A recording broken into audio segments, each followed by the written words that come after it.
What is English? Is it bounce? Wouldn't it be easier to walk? Ali Al Sayed is no ordinary stand-up comic.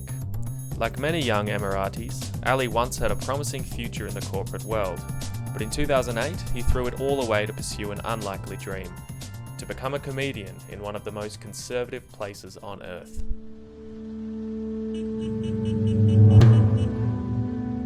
Earlier on in my career, I had one rule: if I can't say it in front of my mom, then I won't say it on stage, and that was my rule. The other part of it is, I think if you're a comedian or basically anybody in life, you have to know who your audience is, and in directly or indirectly, you are working for that audience. So if there's something that you know offends them, just don't bring it up. Oh, sorry, sir. We don't have Atisalat out of stock, sir. Why'd you ask me which one I wanted then? Policy, sir. Sir. Are you okay, sir? I'm fine. Ali runs classes at the Dubai-based comedy school he co-founded. There, he teaches his students a brand of clean comedy that avoids swearing, sex, and politics. I've been doing comedy so many years now, and I do a lot of accents and I do all that. People haven't or don't get offended at my show because of my approach. I'm genuinely not being racist. For example, people say, your Lebanese joke is very funny. It's not a Lebanese joke. The person in the scene could have been Italian if he was Italian in real life. Do you know what I mean? So it's how you approach things. Ali's brand of comedy extends beyond the stage. His parodies of American sitcoms on YouTube have become internet sensations. Pop culture, specifically the North American pop culture, is something that a lot of people here have grown up with, right? We did one about Fresh Prince, and when we put that up, it was, I think, the most trending video in the UAE for about 10 days, and people were saying, all pretty much saying the same thing. Oh my God, this is, I'm nostalgic. I remember I used to watch this show every day growing up.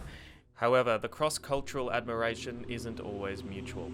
There are several major developments tonight in the fight against Islamic State militants. The Middle East has a negative image in the Western media, largely due to civil conflicts and the rise of ISIS.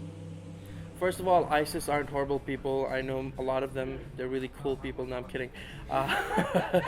You were scared. I want to be the funny guy with a beard, right? As opposed to the angry Death to America guy.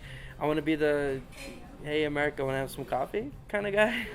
If there are groups out there that are portraying us in a negative way, then, and we're not doing anything about it and portraying ourselves in a positive way, then we're to blame as well, right? So it is our responsibility to go out there and face people. I've heard some pretty ridiculous things of what people think about us, and to an extent it's amusing, but at the same time, do you blame a person who only sees a negative image of the people portrayed in the news and not the positive side?